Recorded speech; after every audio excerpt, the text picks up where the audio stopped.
Fala, meus amigos, tudo bem? Nesse vídeo aqui eu quero conversar um pouquinho com você sobre algumas percepções que eu tive do filme do Michael Jackson.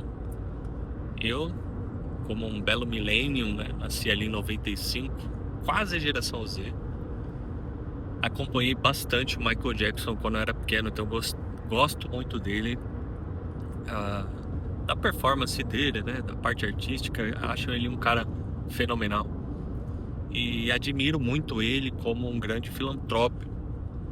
Estima-se que ele tenha doado mais de 500 milhões de dólares para instituições de caridade, né? Então ele é muito generoso, né?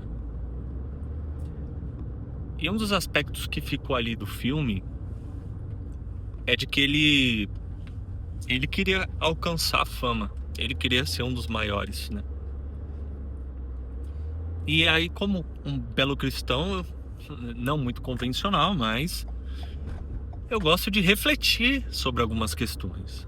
Porque o Michael Jackson mesmo disse que ele tinha recebido o talento dele de Deus.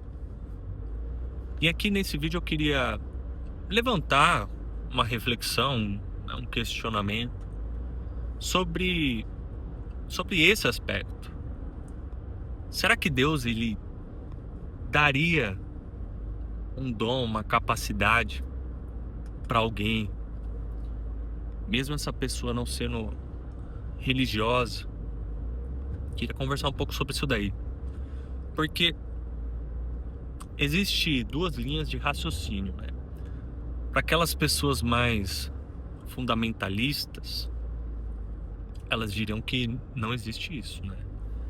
Se alguém que é secular, que canta música secular, que faz conteúdo secular, alcança um determinado lugar de destaque, mas não é dentro do gospel, dentro do religioso, essa pessoa ela não está cumprindo a vontade de Deus, né? Essa pessoa ela não é uma referência, pelo menos no aspecto religioso. Agora, para aquelas pessoas um pouco mais cabeça aberta, elas podem levar para o aspecto de graça comum, de Deus ter entregado o dom para o ser humano e ele usar como bem lhe apraz, e lá na frente ela presta as contas a respeito de como usou os talentos que recebeu de Deus. Eu acredito que eu sou um meio termo dentro disso daí, tá? Mas eu também me lembro do seguinte: tem duas passagens na Bíblia que abrem alguns precedentes para a gente refletir. A primeira delas é o do povo no deserto. Quando Moisés ele sobe o monte e fica lá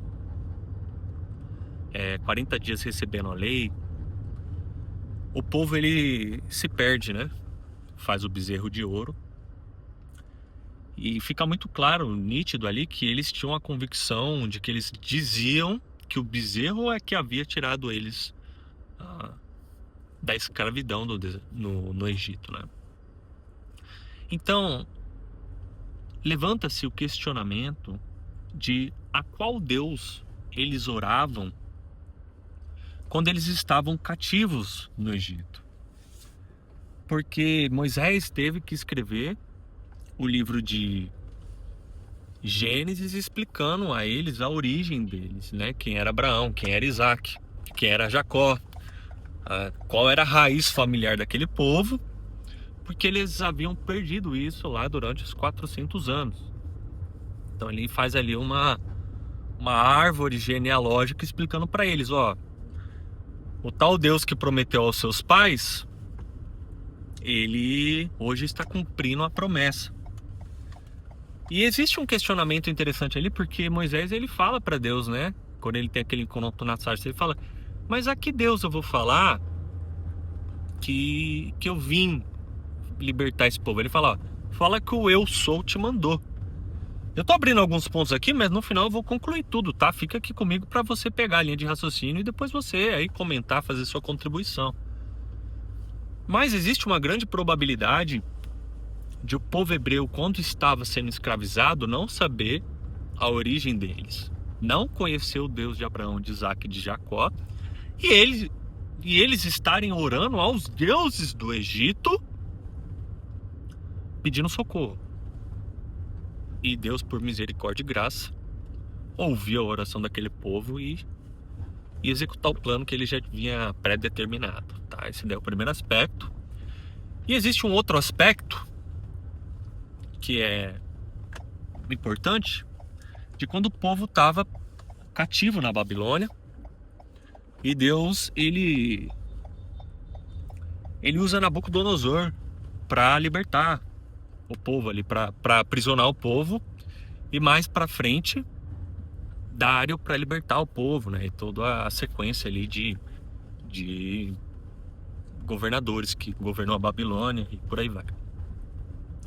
E você pega Deus falando a respeito de Nabucodonosor, ele fala assim: meu servo Nabucodonosor, mesmo ele sendo um pagão. Você pega Dário, que executou o plano ali, a profecia de Daniel, que o povo ia ser liberto, e dos outros profetas, mesmo ele sendo um pagão, Deus usou a vida dele para libertar e para executar os planos dele. Estou citando esses dois exemplos para deixar claro de que,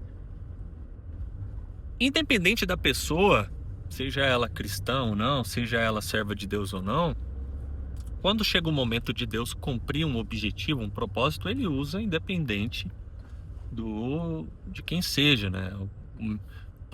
O meu pastor hoje, ele diz que até mesmo o diabo é o diabo de Deus, né? Na hora de executar os planos, Deus usa até o diabo para cumprir ali o propósito. Então é muito provável de que Deus entrega às pessoas um lugar de destaque e um lugar de visibilidade, para que por meio delas ele possa executar justiças sociais para pessoas que ele quer abençoar. Por exemplo, essas pessoas que foram beneficiadas pelo dinheiro de doação eram alvos de Deus. Independente se vem de uma igreja ou de um show. Essa é a minha perspectiva, você pode discordar de mim, tá tudo bem. O ponto que eu quero trazer é o seguinte: Deus, muitas vezes, ele entrega às pessoas esses lugares de destaque para cumprir os propósitos dele. Então pode ser que o Michael Jackson e o Elvis, e entre outras pessoas que são conhecidas por caridade, e diversas outras pessoas, elas tenham sido colocadas no lugar de destaque justamente para poder ser usada como um instrumento ali para trazer algum tipo de justiça social, tá? Não que isso daí seja o alvo central de Deus, porque a gente sabe que Deus ele está preocupado com a salvação da alma das pessoas, e justiça social não salva a alma de ninguém. Mas acho que vale a reflexão sobre como Deus ele usa muitas vezes coisas seculares para cumprir o propósito dele, para cumprir os objetivos dele. Eu queria aí saber sua opinião. O que você pensa a respeito disso? Será que Deus ele daria uma capacidade, um lugar de destaque para alguém produzir conteúdo, produzir aí um material secular? Não sei. Eu não tenho uma opinião muito bem formada, mas eu acredito que Deus ele possa usar esses meios aí. Mas vou deixar aberta aqui uma discussão respeitosa, e se você quiser colocar sua visão aí nos comentários, fica à vontade, tá bom? É isso, tamo junto, meus amigos. Deus abençoe e até a próxima.